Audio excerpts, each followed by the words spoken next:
Hey, good morning and welcome to Breakthrough Walls. And I'm Ken Walls. I'm your host. And I have I just met this guy and I like him already. You guys are going to love this dude. Rob Cornilles is joining us. Be right back. Stay with us.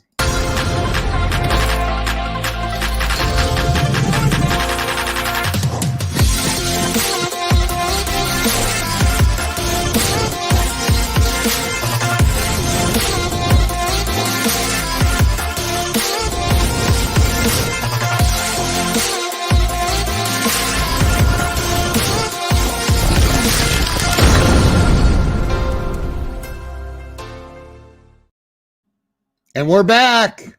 I want to bring Rob Cornilles on. Rob, welcome to the show.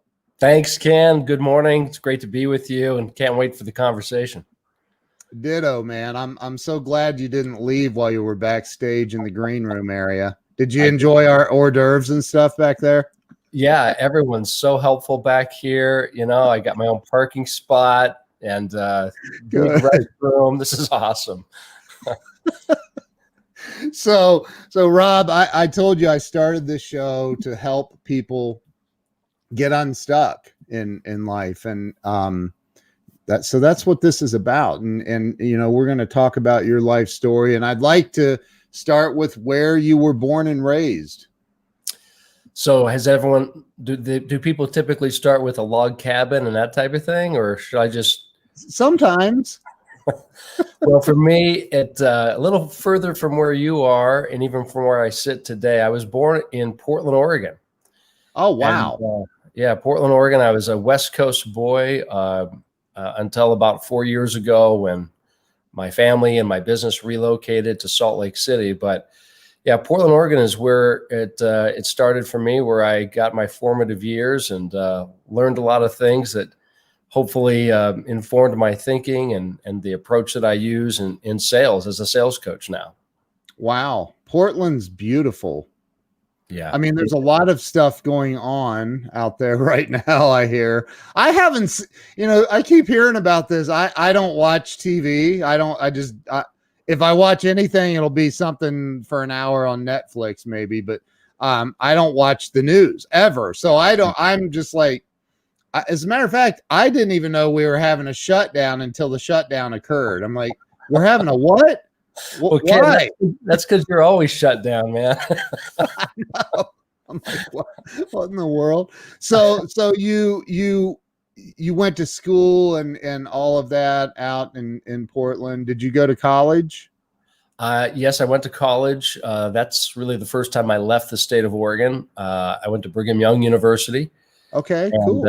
I was I got a scholarship to go to BYU that I was not even expecting. I didn't even ask for it. Wow. But somehow it was really, fortuitous is a light word to describe it, because I really was struggling to figure out how I was going to pay for college. Yeah. I'm one of 7 kids, and my dad was an attorney. My mom did not finish university, but my siblings are all fantastic, bright, intelligent, insightful people. But our circumstances were such that I was the 6th of 7, and none of my older siblings had graduated from college yet. So college really wasn't something we talked about in our home, even though my dad was an attorney. Wow. So looking back, it's a little weird, but so it just wasn't an expectation. But for me, I kind of knew that I needed to go that route, and I didn't know how I was going to pay for it. My parents were not together at that time anymore. So, finances were really tough. And then I got a letter in the mail from Brigham Young University offering me a scholarship. Out of the blue? Like you didn't even apply for it? I applied for BYU, but I also applied for some other schools, but they responded, as I recall, quite quickly and said, "Hey, we're also going to pay part of your way." And I thought, well, that's it, done. Wow. I'm there. But it was a great move. I loved going to school there. Fantastic. Wow. And is that in Salt Lake? It's in Provo, Utah, which is about 35, 40 miles south of Salt Lake. Okay. So you left the beautiful state of Oregon, and you headed off to Utah, which is, by the way, 10 times more beautiful than Oregon in its own ways. I mean, you don't have Mount Rainier right there up the road, but so how was, I mean, being 6 of 7 kids, how was your experience? Like here you are, almost the youngest of the kids. You're off to do your own deal out in Utah. What, 18 years old? Yeah, I think so. Left my high school sweetheart back in Oregon. She went to Oregon State. We later got married, by the way, about 4 years later. We've been married now 34 years. But it was a wonderful experience. I really appreciated the different perspectives that come from university life. Yeah. And then I actually decided to take some time away from university. I came back to university to finish eventually, but I took time away from university, and I served a volunteer service mission for my church in Japan. Wow. And, so this was something you had to pay for it yourself. When I said, hey, I volunteer to go, they didn't tell you where you're going to go. They just wanted to know if you were going to volunteer first. And so you could be assigned anywhere in the world. You could be assigned down the street, but they sent me to Japan and said, so you pay for it by yourself. Oh, and by the way, you got to learn the language. Wow. And you got to be on an airplane in 90 days. Wow. So I had to figure out how to speak Japanese in 90 days. Granted, they gave me some fantastic training. It's a 2-month intensive training program, which is full immersion. But what they taught me wasn't the same language that I heard when I got to Narita Airport in Tokyo, right? Nothing was the same. So, Watashi wa Nihongo ga skoshi hanasemasu. Well, you know what? That's a noble effort, Ken. Well, I think I just said I speak a little Japanese, didn't I? You did, yeah. Close. You did. And I and about 4 other people on the planet could understand what you just said. So, but no, you did a great job. I'm teasing you. I worked at Honda right out of high school, so I had a lot of Japanese friends So nice. Yeah. So that's probably how I sounded, when I landed. And so are you saying my Japanese is bad, Rob? Come on, man. I'm just saying that if you were a 3-year-old in Japan, they would celebrate you right now because you could say that much. No, you did a great job. That's about all I know how to say, by the way. Well, it's an easy language. It's a hard one to learn, and it's a very easy one to forget because it's so different than English. And the sentence structure, it's and the vocabulary is crazy, and not to mention you can't really study it in English writing. You got to study it by using the characters. There are 26,000 characters in the Chinese-Japanese alphabet. It's crazy. And so, granted, there's some basic characters that are found in every one of those characters. So you kind of learn the basics, of course. Yeah. So that was what I did for 2 years. Again, life-changing experience.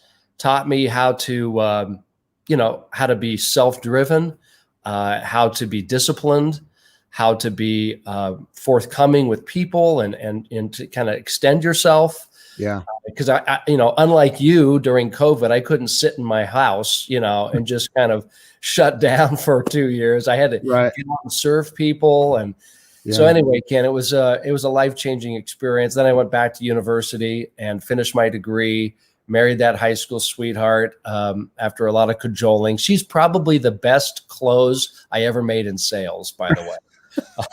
There were a lot of objections for that one, but I finally got it. And started a family. That's awesome, man. That's Grant Cardone says that about his wife too. I love that. That's funny. He says it's not stalking if it works. Yeah, if she's agreeable. Yeah. Yeah, right. Yeah.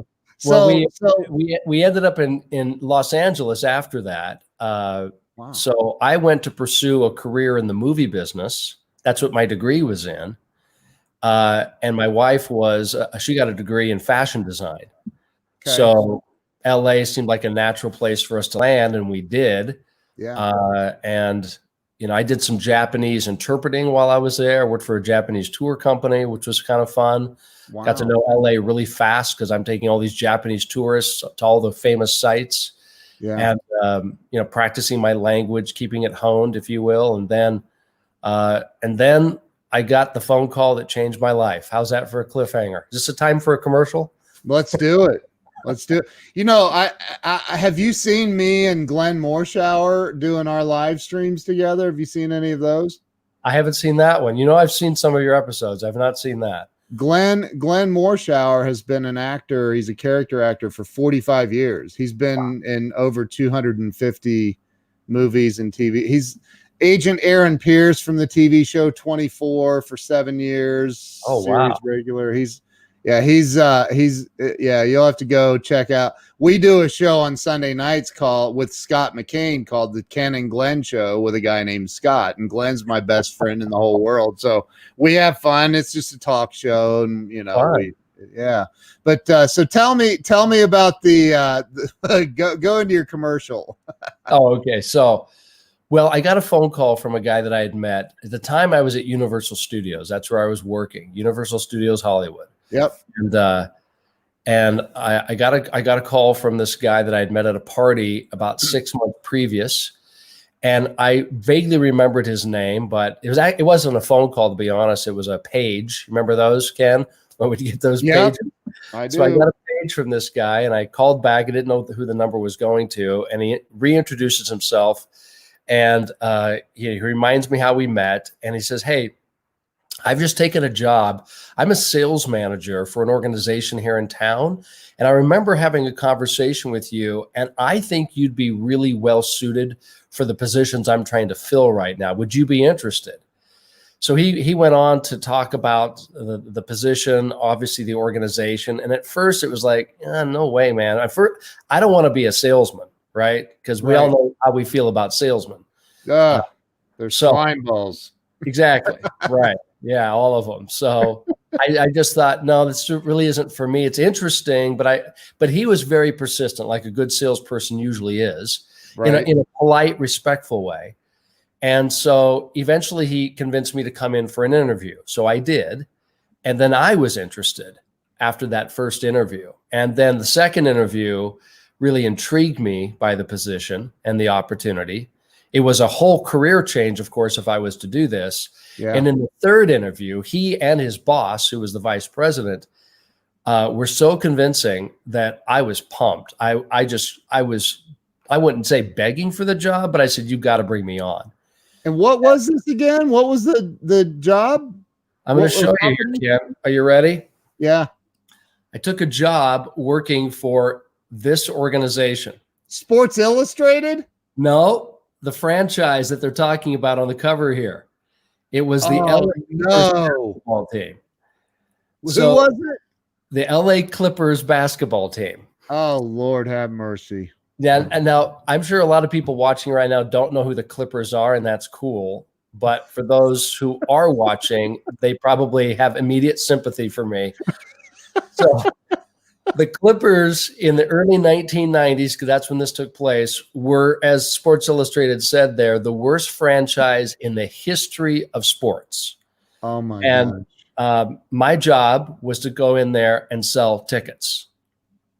So wow. I'm trying to convince you, Ken, to buy season tickets for the worst franchise ever that plays across town from the LA Lakers, who are winning championships with Magic Johnson and Kareem Abdul-Jabbar, names we've all heard of, I'm sure. Yeah.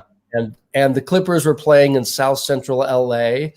Right after I got hired, the LA riots started 6 blocks from our arena.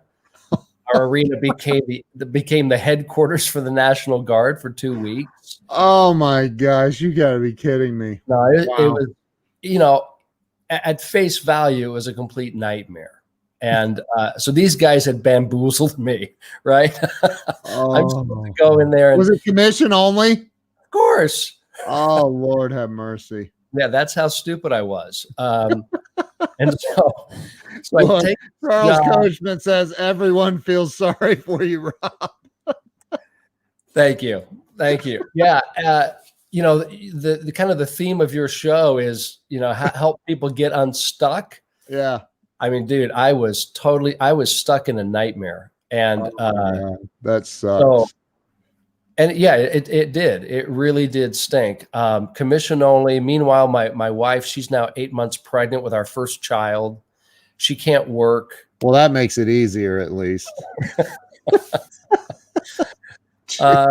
So should we end the story there and just call it good? That's insane, man. So no, keep going. So did you make any money?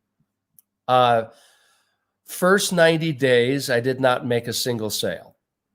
And I'm obviously at my wit's end. Team stinks, owner's an idiot, arena is a barn. Neighborhood is just not the ideal place to take your family, let alone, your clients and your valued customers and your colleagues. So I'm about ready to toss it in. And I went home one night near the end of the 90-day period. It wasn't a trial period, by the way, just as I recall. It was about 90 days into it. And I said to my wife, whose name is Allison, I said, Allison, you know what? I've made a bad mistake. I'm really sorry. I left a good job at Universal. That was my career track, and I did this crazy thing. And by the way, your mother was right, which always I hated saying that, Ken. Oh, jeez. And so I never say that. Never go. You Okay. take that one to your grave, man. You can't say that. So I said, I'm going to toss it in and I'm going to go find another job. Universal has filled my position. So I got it, there's always Jiffy Lube, right? Something like that. So go work at Ralph's Supermarket or something. So, oh my God. But Allison said to me something here. I'm going to get serious on you here, Ken. She said something to me that changed our lives. Allison's your wife. That's right. Yeah. She said, Rob, why don't you work one more week at the Clippers? Simple statement. I said, well, why would I do that?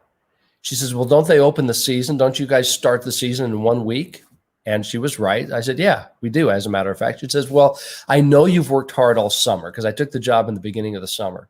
Yeah. And she says, and I was the first one in the office. I was the last guy to leave every night, just cranking out phone calls, trying to make it happen.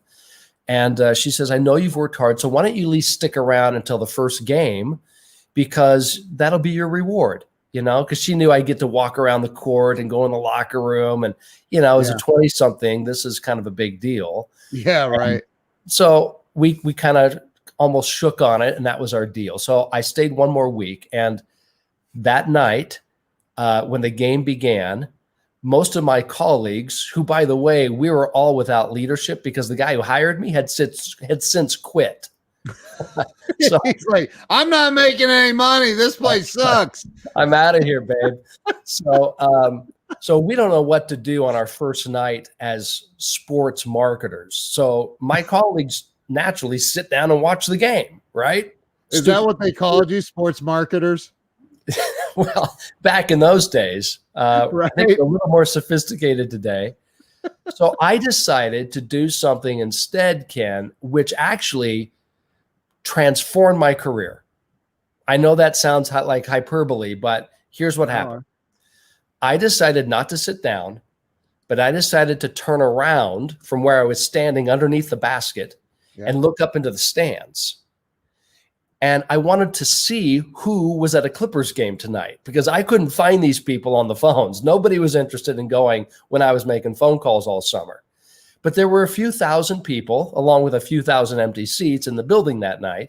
Yeah. And I looked around and I began to observe the people who were there. And I discovered, without going into all the details, I discovered families who were there to enjoy quality time, memories, one-on-one conversation with kids, grandkids, spouses, significant others.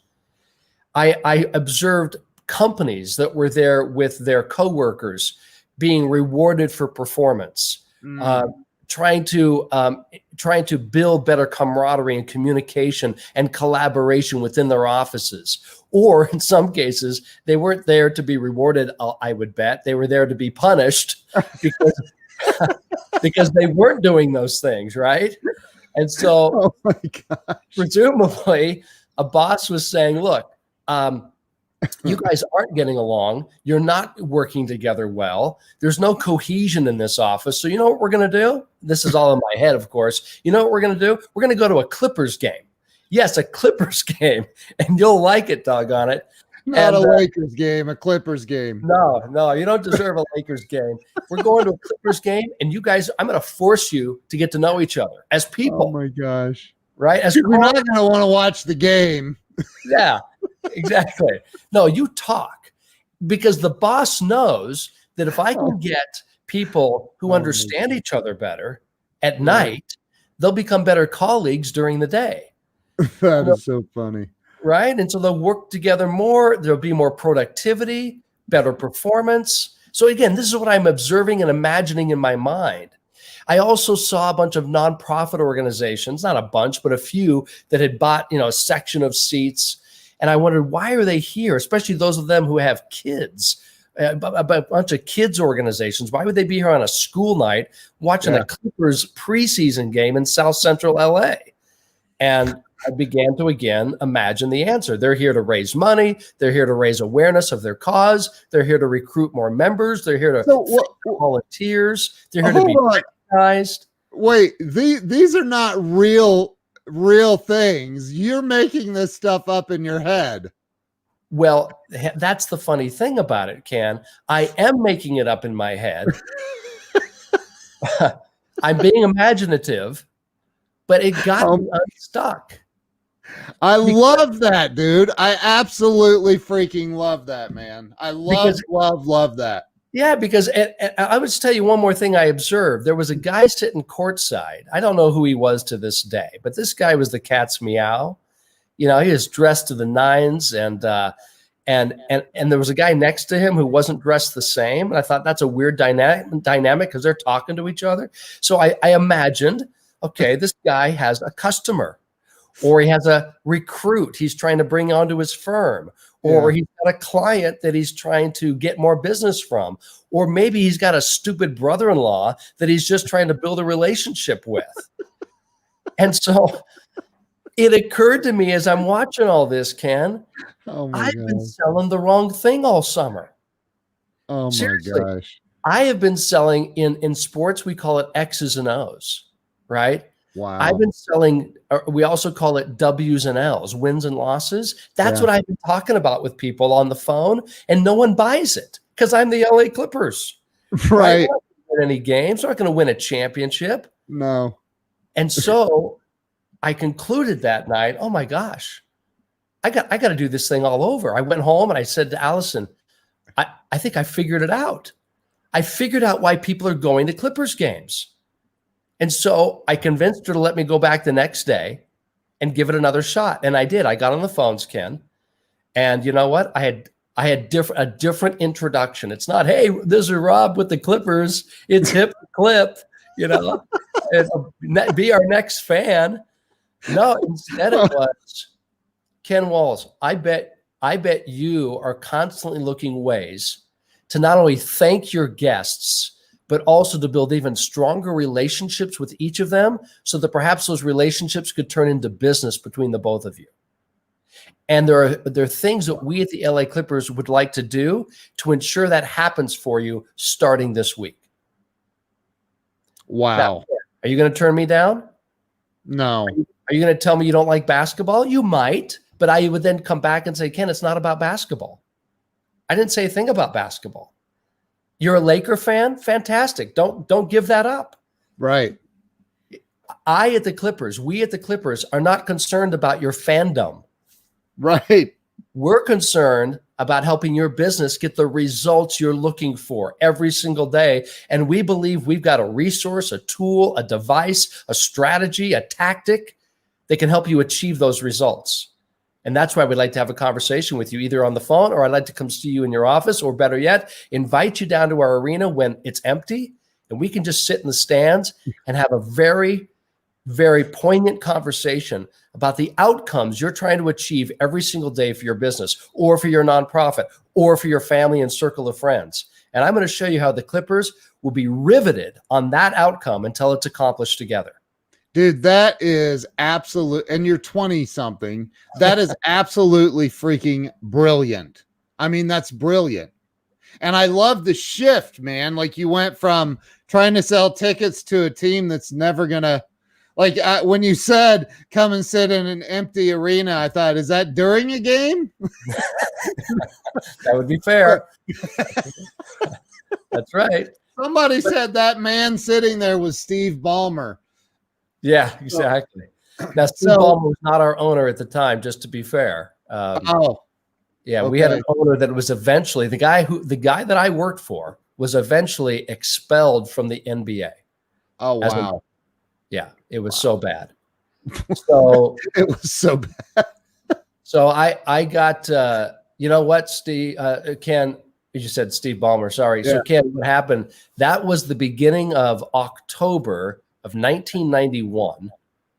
By the end of that month, Halloween night, I went through that same door of that very, very small apartment that Allison and I had.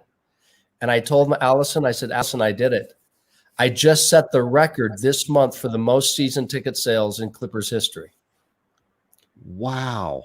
And it wasn't because we were winning games. It wasn't because we were going to the playoffs or announced, a new coach or the #1 draft pick or anything like that. It was because I changed my approach. It wasn't about buy my product, but let my product get you the results you want. And that persisted for the next several months. And then they promoted me. I then took the job of the guy who left. Wow. And we started having success as an organization doing this, selling out games that we shouldn't be selling out. And then I started going around sharing these ideas with other franchises at their request, of course. I didn't just show up uninvited. And then it led to a business. A few years later, I started a company. Dude, that is, can you, because people are just now joining or have joined late, but you started the story talking about how you went for this interview, and the manager and the owner, right? Was the owner involved in that interview? No, he wasn't. Okay. Yeah. But they got you all excited to work for this company, and you held up something. Hold that up again, wouldn't you? You bet, man. I love it. And I said, "Oh, you work for Sports Illustrated." And you said, "No, the worst franchise in sports history." That's right. That's me. It's that's the LA Clippers. Is they wrote it? Oh my gosh. Yeah, and I want to point out to our viewers, it doesn't say here the worst franchise of the decade or of the year. We're talking history, folks. This is going back to Athens. Okay, this is a while ago. Oh my God, that is so. Hey, but in fairness, everybody who's joining us, if whether they have a traditional sales function or role or not, everybody here, the reason they're here is because they've got a story, right? Right. They have had a challenge. They've had that insurmountable mountain that they had to try to get up to and over. So I'm not alone in that. I don't hold myself out as being anybody that had a harder climb than anyone else. Yeah. I'm just saying that was my climb. And yet I, instead of saying, well, forget this, I'm heading back down the mountain and trying something else. Yeah. I just, thanks to my wife's, urging, I gave it one more shot. And that one more shot is when the light went on. And I changed my approach. Don't you feel, and I don't want to get all spiritual and religious, but don't you feel like there was some sort of providential intervention there that was like, hey, maybe look at these people sitting in the stands like this instead of like, oh my gosh, look at all the losers that paid for tickets to this horrible game. Like, you start looking at them in a complete, and you reframe the whole thing. That's a really good point. And I absolutely agree with you. I mean, there's two ways to look at what you just said. First of all, how you look at the customer, but also what prompted me to make the decision to look at them differently. And so, yes, I believe that if we look at customers or potential clients and customers, those who we are trying to sell, as simply suspects, and if we look at them as victims of our tactics or our cleverness, then we may be successful in completing a transaction. Right. But there's not going to be any relationship there. Right. There's not going to be, as we say in the sports world, there's not going to be no renewal. Right. They're not going to be a long-time season ticket holder. They're going to be a short-term, we gave it a shot, doesn't work, it's not for us. Right. So I had to change my thinking from, because I was, as you pointed out, Ken, early on, I was a commission-only salesperson for the lowly LA Clippers of the 90s. And so even though that was perhaps a stupid thing to accept, I did it anyway. Sure. And so because I was desperate and I was always, my back was against the wall, I was just trying to get a sale, whatever I had to do. I wasn't lying to people, because you can't make promises that you can't back up, at least not in sports, because your fallacies and your weaknesses and your shortcomings are broadcast for the entire world to see. It's called the sports page. It's called sports radio. It's called ESPN. And in fact, I would point out, and I'll get back to the point that you made, because I think it's a very important one. But I would point out that what other industry really has so much media and just social attention placed on it? Right. Every one of your mistakes is magnified for everyone to see. I mean, like I say, in the traditional sense, we do have an entire section of newspapers dedicated to tell people where we're screwing up. And they put it under the microscope, man. They don't just go, hey, did you see that? They dissect it. That's on air. Yeah. And at every water cooler, people are telling each other how stupid my product is, right? And my organization and my owner. I don't talk that way about the local, manufacturing company. They're really not the topic around the water cooler. Right. So that is so funny, dude. In that environment, you can't lie to people because you'll be found out real fast. Not to mention it's just the wrong thing to do. So I had to learn to look at my prospects differently and not say, how do I trick them? What's a gimmick that I can use to get the sale? Yeah. And the second part of what you said, I really like, Ken, and that is just the realization that these people, just as I had needs, and I was, in my case, desperate for an income. Yeah. And I was desperate to make my mark on my company, on my industry. And literally, I was desperate to buy baby formula and diapers, right? But I had to look at people in the same way that I see myself. These are people who have their needs, who have to fulfill obligations to their boss. How can I help them do that? How can I help them make a difference in their work? And when I flipped that thinking, I looked at them differently, and that's what changed my approach. And that's why people began immediately to respond well to my introduction, to my invitation for a conversation. I love that, man. I absolutely love it. By the way, Zach Benson is in the house. Oh, cool. Hi to us. What's up, Zach? Zach's who introduced us. Thank you for that. So you turned the franchise around and made them a championship team. Well, no, that's not at all the case. When I left the Clippers, they were still, kind of the laughing stock of sports, and late night talk show hosts, Jay Leno and, David Letterman. They still made fun of the Clippers with most of their monologues. And I still had to sell through that, by the way. And that's, in fact, Ken, that's an interesting point. How many people listening right now or watching right now sell a product or a service that they personally have absolutely no control over? Not even 1%. Right.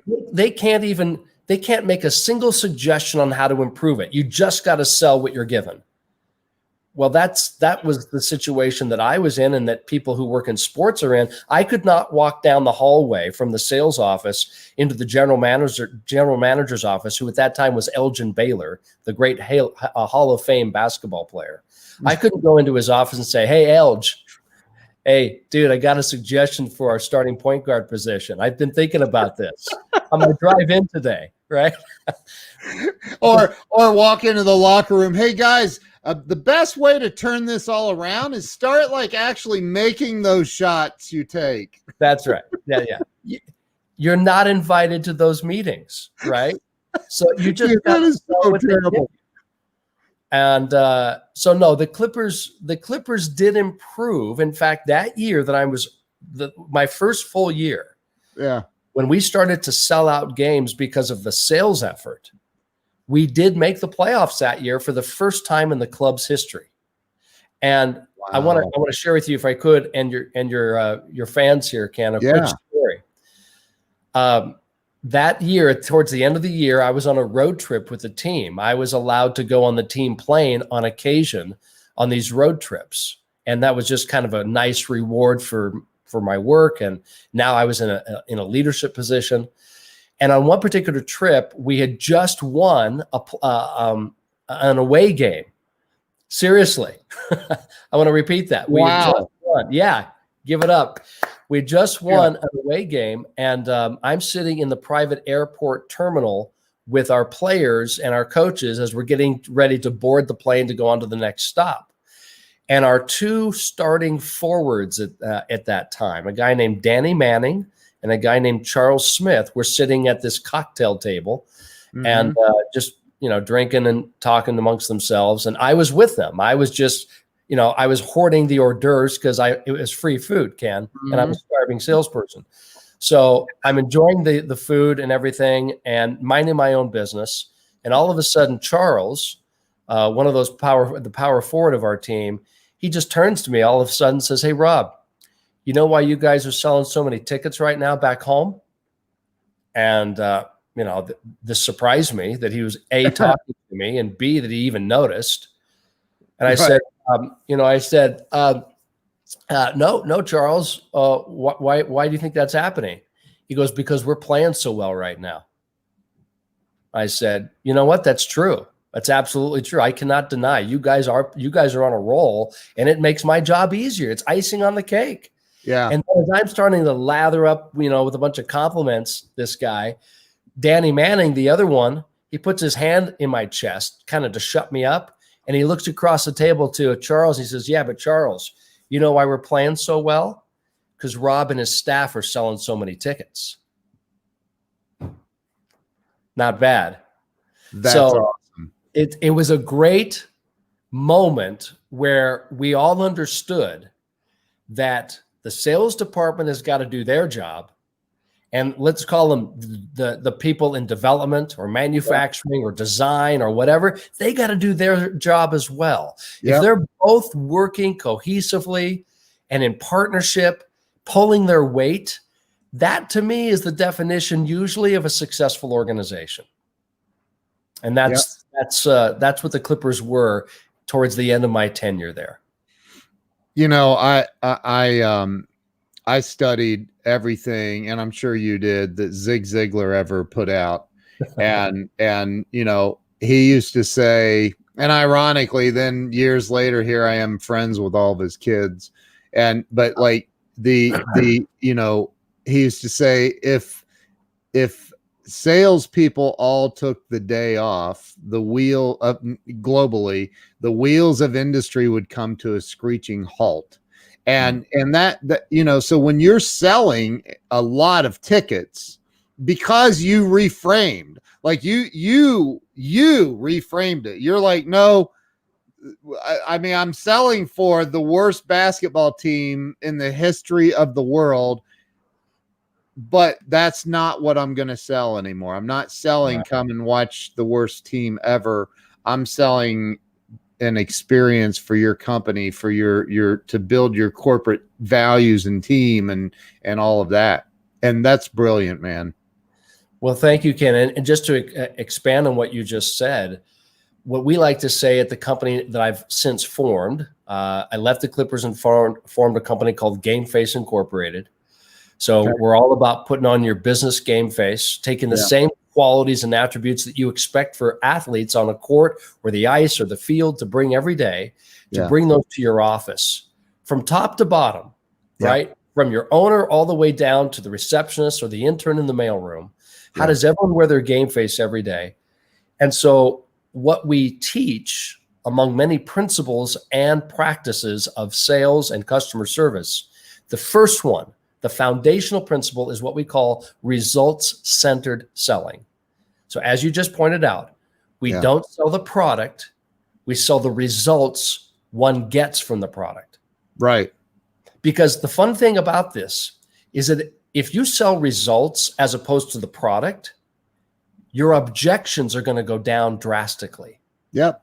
What is an objection? An objection is someone saying either A, you don't understand what I'm trying to accomplish. In other words, my results. Yeah. B, I don't think your product is the tool, is the resource I need to get me there. C, you're not listening or understanding. You're not taking the time to do so. So as an organization and with all of our clients, one of the first things we do, that we focus on when we engage with a client, is we identify who is their market, who is their target, and then we brainstorm, we imagine, we consider what are the daily results that your customers, your clients, your patients, your volunteers, your nonprofit members or donors are looking for every single day when they get up, irrespective of your organization. If you never even existed, what are those results they're trying to achieve every day? And now the next question is, after we make a long list, how many of those are achievable using your product or service? And the answer, Ken, is amazing. 98% of those items listed are actually affected by our client's product or service. And then I say to them, boom, you now know exactly how to start a sales call. You now know exactly what you're going to do in your messaging, in your marketing. It's brilliant. I think, so many salespeople attack the game from the features and benefits and price. And that's it. They don't talk about what the end result is going to be. I mean, I do. I understand that. You understand that. But there's a lot of salespeople that are not focused on this is the result that you're going to get from this. And so you stop. I'm going to go back to the divine intervention, and I'm going to call it that because it was, man. That's an anomaly for you being 20 some years old to stand there under the basket on the court and look up to the fans and start imagining this stuff that and I know is not true, but like you were imagining this, and all of a sudden you had a huge reframing mindset shift. That's right. It was an epiphany. And wow. And I will tell you from a spiritual standpoint, I have always been grateful that the impression to A, go back to, try it again, and B, look up into the stands and ask yourself honestly, why are these people here? They're not here to watch a win, because that doesn't happen in those days at the LA Clippers, right? They're here for some other reason. And what is that reason? And so, yes, I am grateful. I'm grateful to God for helping me in anything and everything I've been able to do in my career, and for the impressions and even maybe inspiration that I've gotten. It's funny, Ken, I've got a podcast that I do. It's called Game Face Execs. We just launched it a few weeks ago. One of our episodes coming up is me interviewing Todd Hoffman. And Todd Hoffman is the creator and star of the reality TV series Gold Rush, which appears on Discovery Channel every Friday night. It's in its 10th or 11th season. Okay. And Todd's a personal friend of mine. And when I interviewed him for Game Face Execs podcast, it's interesting. I said, so where did Gold Rush come from? You know, this crazy notion about a bunch of nobodies going out, you know, into the wilderness trying to mine for gold. And it's turned into one of the biggest hits the Discovery Channel's ever had, ever. And he said, you know what? Not only it started in my house as I started to hatch this idea, but he says, I can't explain it, and people may not believe me or agree with me, but I really do think God had a hand in what I did, because I hope through this program, I encourage people. I encourage people to get unstuck. Yeah. And he's a great rags to riches story. Wow. And so I concur that in many of our cases, I do think that if we're doing things for the right reasons, if our heart's in the right place, and we're not trying to take advantage of people, we're trying to better the lives and conditions of other people, I do believe that we should get some divine assistance in that. However it may come. It comes through other people usually. But anyway, that's the way I believe, and I'm comfortable with that belief system. I am absolutely blown away that we've been on here 46 minutes, man. It seems like we've been on here 20 minutes. Like, okay, let's get to the other part of the story. So you obviously you left the Clippers. Sounds like you eventually started making some money, and developed a training program for their new recruits, because I would imagine it was not easy to recruit people. Right. I mean, that just doesn't seem real. Like, it'd be very difficult. And then you started your own company. How did that all come about? Where did, leaving the Clippers and starting your own company, what made you decide to do that? And how did it go in the first couple of years? Well, two parts of the story. First of all, when the league office of the National Basketball Association began to see what we were doing at the Clippers, selling out games when our team still stunk, they called me basically on the carpet because they thought we were doing something mischievous, right? They thought we were breaking league policies. Maybe what they say in sports, we call it papering the house, where they were just giving away a bunch of free tickets to fill it up. Oh, yeah. So I had to explain to them, no, these are not give outs. These are sellouts. We're actually selling these tickets. And so I explained to them the approach that we were using, and they then invited me to share that approach with all the other teams at the time. This is, again, in the early 1990s. Wow. So I began to share it with the other teams, and then they were starting to adopt this approach. And then other sports teams from other, baseball, football, hockey, women's soccer, they began calling and asking, hey, do you think that could work for our sport, in our market, in our venue? And I would just respond, well, hey, principles are principles, right? And we'll tweak it. We'll tweak the application of the principle for your market, for your sport, for your history, for your brand. And we started to see success throughout the industry. And so, long story short, I started Game Face in 1995, recognizing that my industry had this big void of good salesmanship and an understanding of how sales should be done the right way. And so I started this company, was the first consulting firm to focus on sports. I became known as the sales coach for sports. Wow. Today we have over 300 sports brands around the world that use our approach. But here's the other thing I think most of your listeners would want to know, and that is that over the last 25 years since we started the company, we have increasingly taken our approach to industry, manufacturing, retail, professional and financial services, tech, media, the list goes on. And so we can use our sports story kind of as a fun way to begin, because I think we'd all admit, even though maybe, Ken, you're not a diehard sports fan, sports is one language that most of us understand, and it kind of captures the attention of most sales staffs. Yeah. And so if they're a sales staff that has no proclivity to follow sports, that's fine, but they do know about teamwork.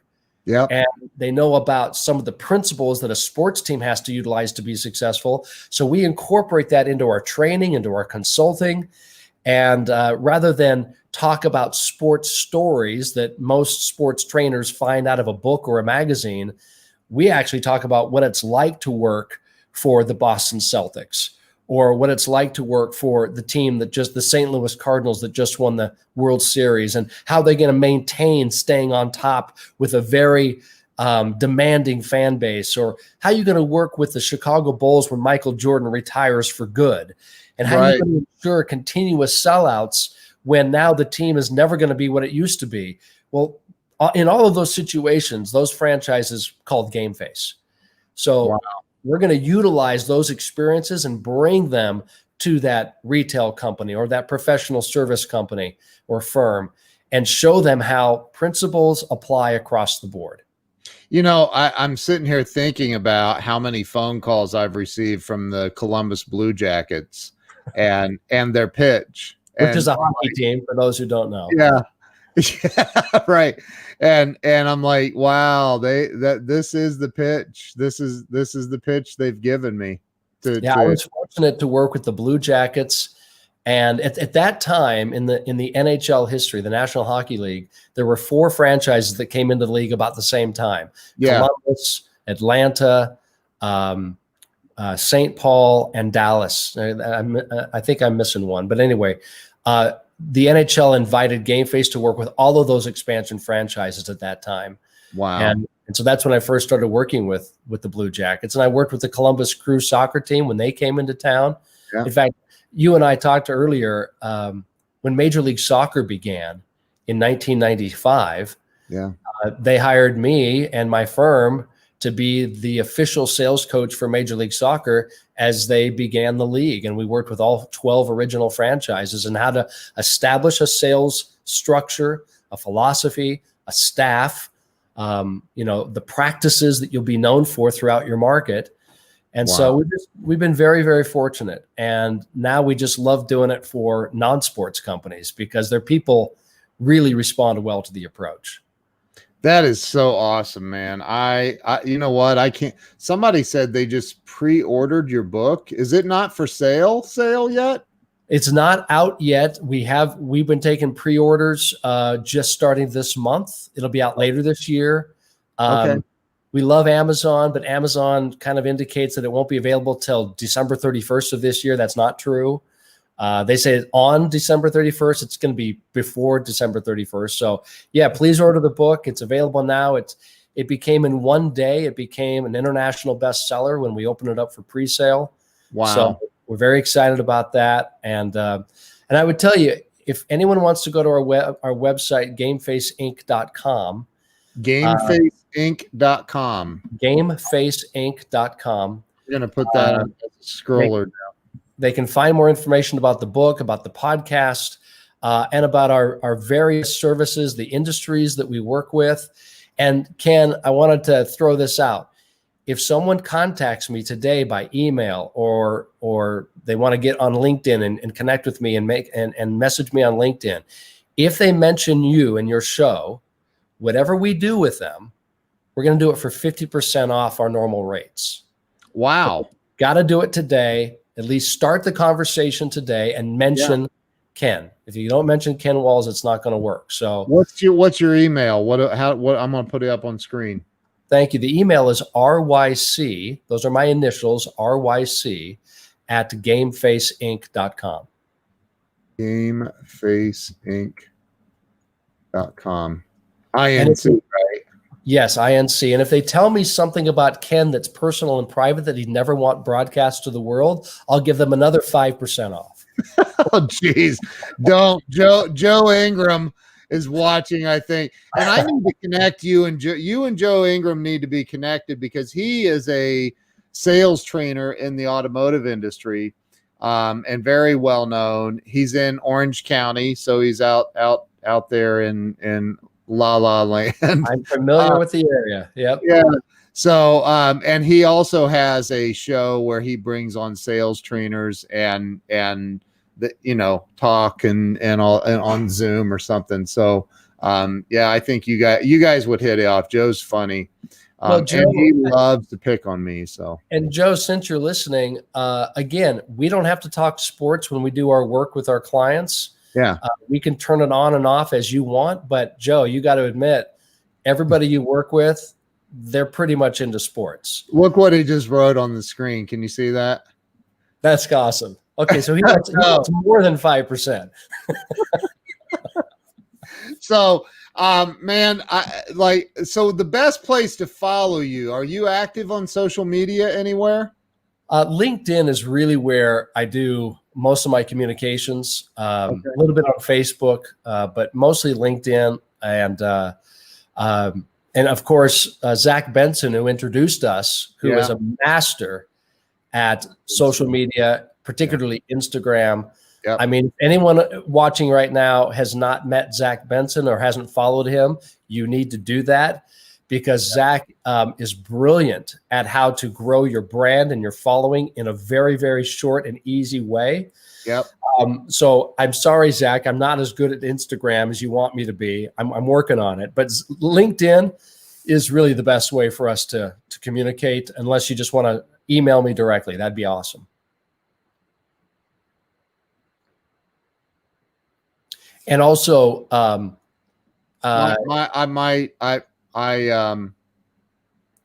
something happened there and I was gone.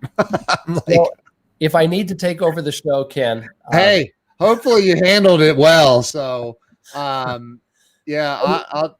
And Ken, not to pull any attention from the work that you do, but that podcast that we started called Game Face Execs. Yeah.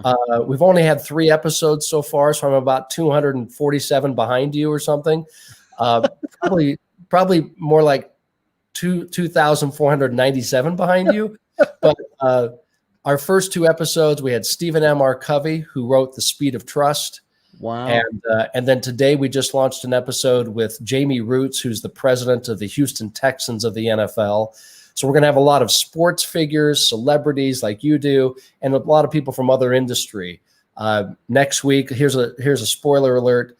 We've got Tim Boyle, who's the chairman and CEO of Columbia Sportswear, who will be who's our guest. A fantastic, fascinating interview with him about that brand and how they built it up over the last 60 years. So anyway, hope people will take a look at that. That is absolutely incredible. So everybody connect with Rob at send him an email, start communicating, hook up with him on LinkedIn, Facebook. I know I'm going to go, Facebook only allows you to have 5,000 friends. I'm going to go delete somebody and you and we're going to be friends on Facebook.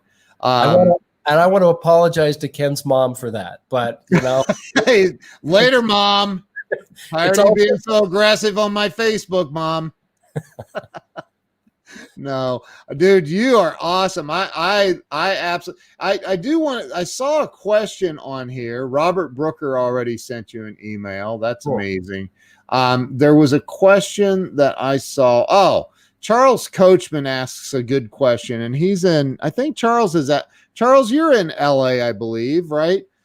He said, how will sports come through this time of COVID and civil unrest? Man, that is such a great, and Joe Ingram says, hey, Ken just deleted me. But how do you think teams or sports in general, especially professional, because the NCAA is doing some crazy stuff too. I mean, how are they going to come through this? What do you think? Well, first of all, that's a good tease for watching my episode today with Jamie Roots of the Texans, because we talk about some of this. Jamie's been in the industry for 25 years, as I have. But I will tell you that, first of all, I don't know the answer, to be straight up. I just don't know the answer, because there are so many things going on right now that we just cannot predict and that we have no control over. I will say a few things, though. What I'm trying to impress upon my team clients, and if you're late joining us, GameFace, my company, has about 300 sports teams and intercollegiate athletic departments that we work with around the world. And so what I'm trying to share with them today is this: because there are things that we cannot predict or control, what we do need, what we should be doing, is focusing on the principles that will not change. So there's a difference between principles and practices. A principle is a universal truth. It's solid. You can rely on it. A practice is malleable. It depends on conditions and market and what we're learning from our customers and what our competition is doing. So I'm not going to focus on practices right now. I say to my team clients, I say, let's focus on the principles, and let's really let's cement ourselves in those. So give you some examples. I call them the 10 Coveted C's. Here are the 10 Coveted C principles. 1, community. A sports team has got to recognize the valuable place that or the part that they play in a community. Right. And that community is not confined to one ideology. That community is not confined to one geography. That community is not confined to one industry.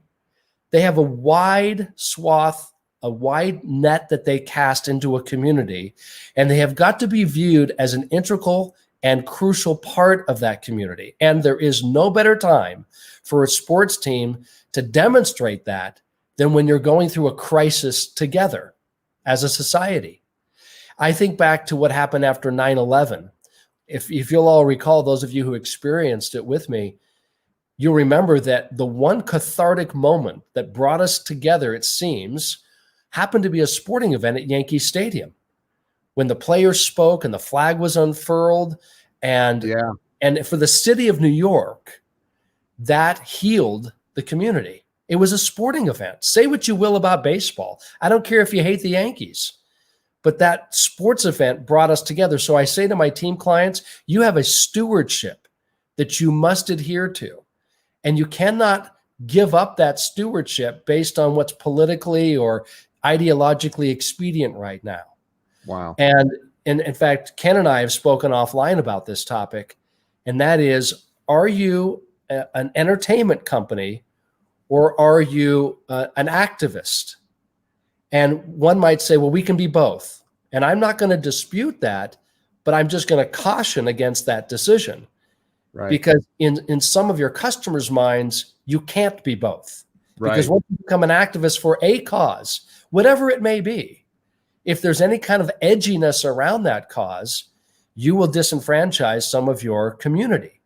And so that's just a choice you as a team have to make. I literally, a buddy of mine that has his own private jet, he's doing and drives a Rolls Royce, so he's doing very well in life.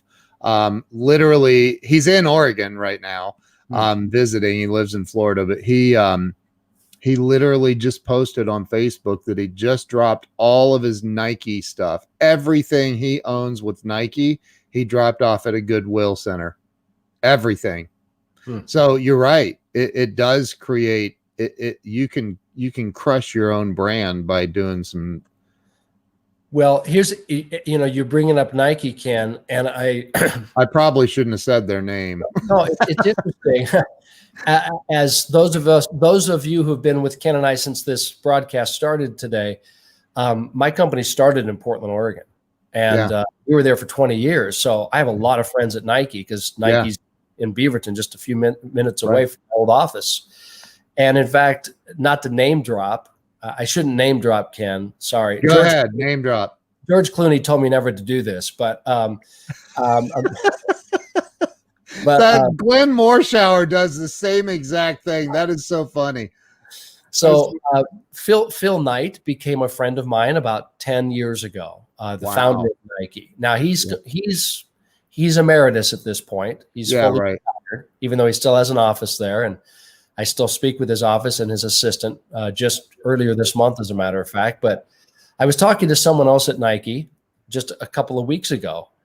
And, I was asking them about this very point about you guys are being pretty decided on what you're going to do amongst all the turmoil that our country is going through right now. Yeah. And let's just be on the record here. We all hate injustice, and we want to be front and center in doing what we can in our little parts of the world to eradicate social injustice. Yeah. At the same time, as a brand, those who are the stewards of the brand, you have to make a very careful, calculated decision how you're going to respond to social injustice, if you're going to do it corporately or individually. And in Nike's case, they've taken a very strong stance on certain and recent events. But the person I talked to mentioned to me, and I don't want to disclose confidences, of course. No, yeah, no. But I think I can share this general principle, and that is everyone has to ask, who is our customer? What does our customer want and expect from us right now? Right. And then we act. Yeah. So back to the previous question, what are sports? What's sports going to look like? Well, sports teams, sports leagues, intercollegiate athletic departments, universities, they have to ask themselves, who is our customer? And what do they want and expect from us right now? Right. And my caution to my clients is, have you really done enough careful analysis of your customer? Have you communicated with them enough to really understand what they want? Or are you being reactionary? Either way you go, are you being reactionary? That's not smart business. Right. And so we have to have the big picture in mind, right? The long game in mind. Yeah. So that's the first of the 10 COVID Cs to answer the question. And wow. Is this in the book? It's not in the book, but it is in a webinar, which I'm now conducting for both sports clients and non-sports clients, because we're all going through this together. Yeah. So if anyone wants more information on that, I'd be happy to talk to you about how I can adopt the 10 COVID Cs with you to your enterprise, to your small business, to your startup, to your nonprofit organization. And I'd be happy to provide that to your people. It's proven to be very helpful and kind of a guiding presentation for a lot of organizations, or so we're being told. So everybody on here, send Rob an email, tell him how awesome he is. Start out with that. Start with that. Excuse me. And no, dude, you're brilliant. I'm very, very grateful that you took the time to come on. Charles Coachman is in the excuse me, Silicon Valley area, and he's a season ticket holder, a disenfranchised season ticket holder. Sorry to hear. Yeah. I mean, there's a lot going on, Charles. This is a pivotal moment for perhaps your business, the way you conduct your business. It's a pivotal moment for my clients, those who are in the sports industry. And I just encourage caution, thoughtfulness. Let's not let the emotionalism that is so much a part of what we see on the news every day, even though Ken doesn't watch the news. Ken, there's a lot of emotion out there. Okay. Take my word for it. No, I know there is. I know. We have to be, everybody in business, everybody who follows Ken, we've got to be the adults in the room. Yeah. And yes, as I say, where we see injustice, whether it be social injustice or whether it be financial injustice or education or whatever it may be, when we have positions of leadership and authority, and when we are privileged to have the roles that we have a responsibility and obligation to do something for our society. But we got to be careful when we extend that into our business relationships, because it could have ramifications that are unexpected and unintended. And we're over time, but that's all right. It's my show. And it's the internet. We'll do what we want. Time, Ken. I do have this one question that I ask every guest, and I do want to ask you this question before we end. You bet. and I'll preface this by saying the number one answer is fear. So you have to do better. No pressure. What do you think holds most people back from achieving real success and happiness in life? Pride. I've never had somebody say that. Okay, let's go with that. We don't want to embarrass ourselves. We don't want to look foolish. We don't want to have to admit mistakes. We don't want to have to say, I should have done it this way. We always want to look good, right? I mean, that's what social media is about too often. It's about looking good. It's like, my life is wonderful. I eat the best lunch every day. Look, I've got a photo of it. Right. Right. And so I think, in fact, the opposite of pride is humility. And yeah. I believe that humility, being genuine, honest with yourself and honest with others, is perhaps the greatest prescription for success. And so I get caught up in pride sometimes. I want to be best. I want to be known as the best. I'm very competitive by nature. Yeah. But I think that people are attracted to humility, and humility doesn't mean self-degradation. Right. It doesn't mean that, I'm not good enough to do this job, or I'm just a pretender. I'm an imposter. I shouldn't be here. It's not the old Stuart Smalley version, right? Right. That's not what humility is. It's a recognition that there is a greater, there's a greater force out there than us. We have a role to play in this thing we call life. We do our best at it. We are prone to make mistakes. I think that's what we're here for, is to learn, and then to be open and honest with people, be authentic with them, and say, you know what, that's a really good question. I don't know the answer. You know what, that's a really interesting problem you're facing. I don't have the solution today, but if you'll give me the time, if you'll allow me some space to go put my best thinking cap on with my team, I'm confident our experience is going to bring back a solution for you. I just need a little bit more time. And if you'll give us that time, we're going to knock your socks off with a solution that's going to get you where you want to go, get you the results you're looking for. So I think pride is the biggest deterrent to help us get where we need to be. Absolutely 100% agree with you. That was an amazing answer. Well, it comes because I've been a victim of pride. Yeah. I've done it in my own life, and I've tried to learn from it. And I think we all have been there. I love that, man. That's a great answer. Rob Cornilles. I'm saying your name right? Better than my wife does. So that's really appreciated. Thank you. Rob, dude, you're awesome. Thank you for investing your time and being here today. You are, man, you're good. Thank you. No, thank you, Ken. Thank you for this opportunity, and thank you for the questions that have come in, and for those who've already reached out to me on email or LinkedIn.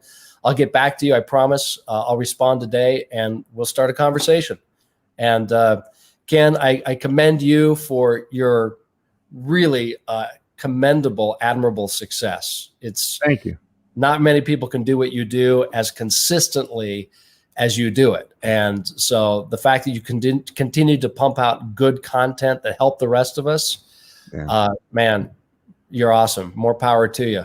And someday, 2,500 episodes from now, I want to be you, Ken. I've only done 260 episodes on here, man. So I've done over 20, whatever. Anyway, thank you. I appreciate you saying that.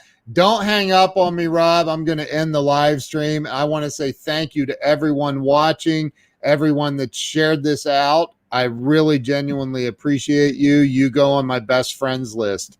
If you didn't share it out, well, why? Just ask yourself why. Have a great day, everybody. Thank you, Rob. I appreciate you. Thank you, guys. Thank you, Ken. All right. See you guys.